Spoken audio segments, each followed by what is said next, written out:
Mossad کی team کا plan فیل ہو چکا تھا اور جرمیاخ الفریڈ ملر کو پکڑنے میں ایک دفعہ پھر ناکام ہو گیا تھا۔ دوسری جانب الفریڈ سوئٹزرلینڈ سے فرار ہو چکا تھا اور جرمیاخ اس کی لکیر کو پیٹتے ہوئے اس کے گھر تک جا پہنچا، جہاں پہنچ کر اس کو ہڑبڑاہٹ کا سامنا ہوا تھا۔ ناظرین، اگر آپ یہ پوری سیریز دیکھنا چاہتے ہیں تو نیچے دیے گئے پلے لسٹ کے لنک پر کلک کریں۔ چینل پر نئے آنے والے دوستوں سے گزارش ہے کہ چینل کو سبسکرائب کریں اور ساتھ میں موجود بیل آئیکن پر کلک کریں۔ تو آئیے چلتے ہیں کہانی کے بقیہ حصے کی جانب۔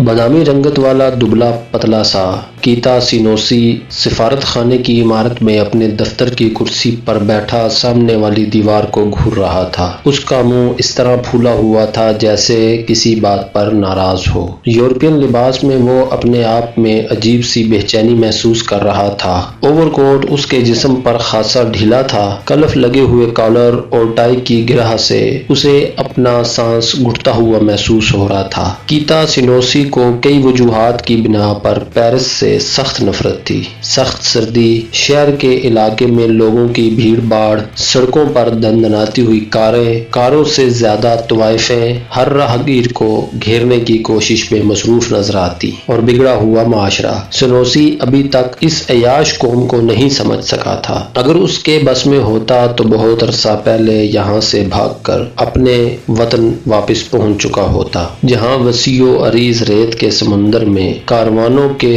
اونٹوں کی گردنوں میں بدی ہوئی گھنٹیوں کی آوازیں بڑا سحر انگیز تاثر پیش کرتی تھیں۔ وہ ایک چرواہے کا بیٹا تھا۔ اس کی ماں کا تعلق بھی داز کے پہاڑی علاقے میں آباد ایک قبیلے سے تھا۔ اس کے 3 بھائی اور بھی تھے۔ 17 سال کی عمر میں اس نے اپنے والدین کا گھر چھوڑ دیا تھا۔ اس کے باپ کی خواہش تھی کہ اس کا کم از کم ایک بیٹا فوجی افسر بنے، اور یہ کرہ کیتا کے نام نکلا تھا۔ کیتا بزدل نہیں تھا۔ ایک مرتبہ فوجی وردی پہن لینے کے بعد اس نے کبھی بھی فوج سے بھاگنے کی کوشش نہیں کی تھی، لیکن فوج کی سخت پابندیاں اسے پسند نہیں تھی۔ اس کے باوجود اس نے کبھی فوجی قوانین کی خلاف ورزی بھی نہیں کی تھی۔ ایک روز فوجی مشقوں کے دوران اس کے کیپٹن نے اچانک اسے اپنے خیمے میں طلب کر لیا، جہاں گہری رنگت کا ایک میجر بھی بیٹھا ہوا تھا، جس کی سرخ آنکھوں سے چنگاریاں سی پھوٹتی ہوئی محسوس ہو رہی تھی۔ میجر نے اس سے فوجی اور مذہبی رجحانات کے بارے میں متعدد سوالات کیے تھے۔ اس واقعے کے 3 مہینے بعد وہ تنخو میجر، جو اب کرنل بن چکا تھا، لیبیا کا حکمران بن گیا تھا۔ اس نے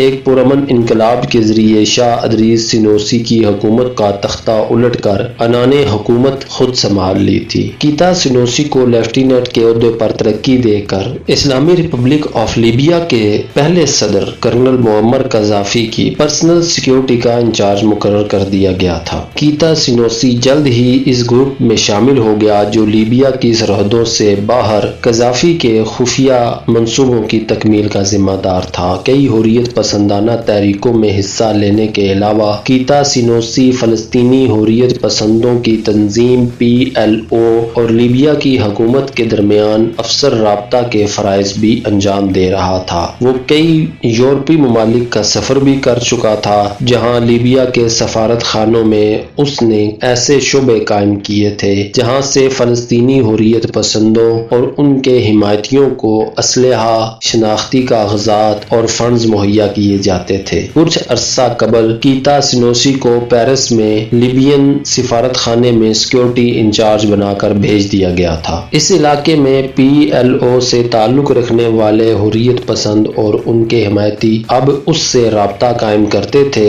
گزشتہ ہفتے اسے اوپر سے اطلاع ملی تھی کہ ایک یورپین نوجوان اس سے رابطہ قائم کرنے والا ہے۔ یہ پیغام اسے خود یاسر عرفات نے دیا تھا۔ احتیاط کے پیش نظر اس متوقع ملاقاتی کا اصل نام نہیں بتایا گیا تھا، لیکن یاسر عرفات کی طرف سے ملنے والے خفیہ پیغام میں اسے الصادق کا فرضی نام دیا گیا تھا۔ کیتا سینوسی کو ہدایت کی گئی تھی کہ اس یورپی نوجوان کی ہر ممکن مدد کی جائے۔ جس کے لیے اگر کوئی موجود مشن ملتوی بھی کرنا پڑے تو اس سے بھی دریغ نہ کیا جائے۔ آج صبح ہی اس یورپی نوجوان نے کیتا سینوسی کو فون کر کے خفیہ الفاظ کے ذریعے اپنی شناخت کرا دی تھی۔ کیتا نے اسے سمجھا دیا تھا کہ ایوینیو مارسیو پر واقع سفارت خانے میں کسی کی نظروں میں آئے بغیر عقبی دروازے سے کسی طرح اندر داخل ہوا جا سکتا ہے، اور اب کیتا سینوسی اپنے دفتر میں بیٹھا اس کا منتظر تھا۔ اس کا وہ پراسرار ملاقاتی کسی بھی لمحہ آ سکتا تھا۔ دفعتاً میز پر رکھے ہوئے سیاہ رنگ کے فون کی گھنٹی بجی۔ سینوسی اپنے خیالات سے چونک گیا اور اس نے ہاتھ بڑھا کر ریسیور اٹھا لیا۔ تمہارا مہمان پہنچ گیا ہے، ریسیور پر عربی میں کہا گیا۔ اسے اندر بھیج دو، سینوسی نے کہتے ہوئے ریسیور رکھ دیا اور ایک گہرا سانس لیتے ہوئے ٹائی کی گرا ڈھیلی کرنے لگا۔ لابی کے آخری سرے پر ایک دروازہ کھلنے کی آواز سنائی دی اور چند سیکنڈ بعد ایک طویل قامت صحت مند نوجوان اندر داخل ہوا۔ اس کے جسم پر سیاہ لباس تھا اور اس نے ایک ہاتھ میں سیاہ رنگ کا ایک نیا بریف کیس لٹکا رکھا تھا۔ ناظرین، آپ کو اگر آج کی ہماری یہ ویڈیو پسند آئی تو ویڈیو کو لائک کریں، شیئر کریں اور کمنٹس میں اپنی رائے کا اظہار کرنا نہ بھولیں۔ چینل پر نئے آنے والے دوستوں سے گزارش ہے کہ وہ چینل کو سبسکرائب کریں اور ساتھ میں موجود بیل آئیکن پر کلک کریں تاکہ ہماری آنے والی ویڈیوز آپ تک بر وقت پہنچ سکے۔